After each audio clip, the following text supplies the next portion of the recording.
àwọn náà ni barrister Níyì Ọládùnní. Ẹ kú dédé wòyí bàbá wa, ẹ bá wa kí àwọn ará ilé. Ẹ ṣé púpọ̀, a kí ẹ̀yin ará ilé, ẹ kú dédé àsìkò yìí o. Ẹ ṣé púpọ̀, ẹ kú dédé àsìkò yìí. Gẹ́gẹ́ bí ẹ ti mọ̀ wípé wọ́n ṣẹ̀ṣẹ̀ máa wá sórí ètò wa bó ṣe ń lọ ní abala ìdí onílẹ̀ ìdí onílé, tó sì jẹ́ wípé ẹ̀yin èèyàn náà lẹ máa ń sọ wípé ẹ bá wa gbé lọ́ọ̀yà wá, ó ní ìbéèrè pàtàkì tí a fẹ́ béèrè lọ́wọ́ wọn, iṣẹ́ tẹ̀sí rán wa, òun náà la ṣe kíni, òun náà ni àwa ń jẹ́. Barrister Níyì Ọládùnní, ìbéèrè tí a fẹ́ béèrè lórí ètò lénìí ó jẹ́ ohun tó máa ń sábà ń dá wàhálà lẹ̀ nínú ilé, pàápàá jùlọ nínú ẹbí. Ẹ jọ̀ọ́, kí là ń pè ní ogún ẹbí gangan, family's property, kí ló ń jẹ́ bẹ́ẹ̀? Ẹ ṣé púpọ̀. Family property jẹ́ gbogbo ohun tí ó bá ti jẹ́ nǹkan ti mọ̀lẹ́bí, tó jẹ́ nǹkan ti ẹbí, tí kìí ṣe pé ẹnìkan lè fọwọ́ sọ̀yà yìí pé èmi ni mo ní. Àwọn Yorùbá máa ń sọ wípé kíní yìí kíní mi ni, ó yàtọ̀ sí kíní yìí kíní wa ni. So nǹkan tá a bá ti pè ní nǹkan mọ̀lẹ́bí, we call something joint ownership. So wọ́n jọ ní ni. So nǹkan mọ̀lẹ́bí nìyẹn. Then oríṣiríṣi àwọn nǹkan ló lè jẹ́ nǹkan mọ̀lẹ́bí. Àkọ́kọ́ ó lè jẹ́ ilẹ̀, ìyẹn ló common jù. Tí ẹbí bá ní ilẹ̀ tó jẹ́ pé orúkọ ẹbí náà fi ṣe bóyá survey plan tàbí nǹkan lórí ilẹ̀ yẹn, ilẹ̀ ẹbí ni.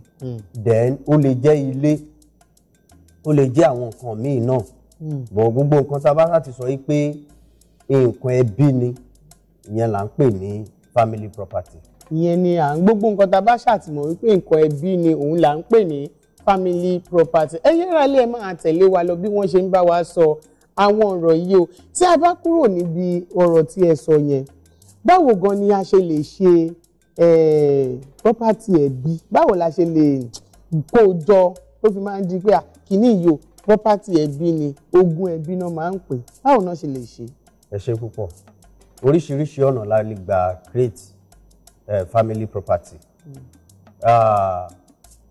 Ní abẹ́ òfin, a ní ọ̀nà méjì kan gbòógì. Ọ̀nà méjì.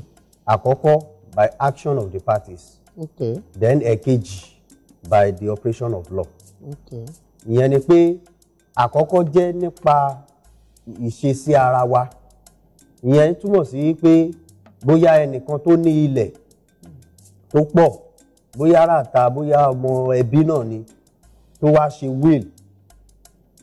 Ó kọ will yẹn, ó wá sọ pé ilẹ̀ ohun tó wà níbi báyìí o, láti ìsinyìí lọ tóun bá ti kú kó máa jẹ́ ti ẹbí lágbájá.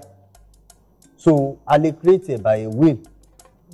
Ìgbà míì wà tó jẹ́ pé ó lè jẹ́ by purchase. Irú àwọn ilé orísun tá à ń polówó yìí, a lè rí àwọn ẹbí kan tí Ọlọ́run ràn lọ́wọ́ dáadáa. Wọ́n lè gbá owó jọ bóyá nínú àpò ẹbí, kán lọ ra irú àwọn ilẹ̀ yìí, kán fi invest. So àǹfààní ló máa jẹ́ fún wọn. So tán bá ra irú nǹkan bẹ́ẹ̀ yẹn, ọ̀nà míì nìyẹn ta tún lè gbà ní ilẹ̀ ẹbí. Another one ni by occupation of a vacant land. Ìyẹn ló wọ́pọ̀ ní ayé àtijọ́. Ṣé mọ̀ pé nígbà yẹn tí ò bá ti sẹ́ni tó nílẹ̀ tó bá kọ́kọ́ settle sí ibẹ̀ yẹn tá à ń pè ní first settlement, àwọn yẹn ló máa ní ownership irú ibẹ̀ yẹn. Now tí ẹbí bá settle síbì kan tó yẹ pé àwọn náà ń tu ilẹ̀ yẹn tó ń dáko síbẹ̀ láti ìgbà tó pẹ́ wá, ọ̀nà kan nìyẹn tá tún lè fi ní ilẹ̀ ẹbí. Ọ̀nà kẹrin òun ni nípa gift. Bóyá baba ńlá tàbí ìlú ló sọ pé ókè o, ilẹ̀ ìlú tó wà níbí báyìí ẹbí lágbájá ni kó máa ní. Ó lè jẹ́ by gift. Then èkejì tí mo sọ pé by operation of law. Ìyẹn ni pé ìgbà míì wà tó jẹ́ pé tí èèyàn bá kú, à ń pè kíní kan ní intestacy. Tí èèyàn bá kú tí ò kọ will. Now irú ilẹ̀ tí ẹni yẹn ní, tí baba ńlá wọn yẹn ní, ó ti di ilẹ̀ ẹbí nìyẹn by operation of law. So ilẹ̀ yẹn ti di àjogúnbá àwọn ẹbí. Tàbá dẹ̀ sọ pé ẹbí nírú situation yìí, ẹ mọ̀ pé ní ayé àtijọ́ àwọn bàbá wa wọ́n máa ń fẹ́ ìyàwó tó pọ̀. Ẹlòmíì lè fẹ́ ìyàwó 20, ó lè bímọ bíi 200. So gbogbo àwọn ọmọ yẹn náà ní àǹfààní láti jogún irú ilẹ̀ yẹn torí pé bàbá ò kọ wíìlì pé ẹni báyìí báyìí ni kò ní. So in that situation ó ti di ilẹ̀ gbogbo ẹbí nìyẹn.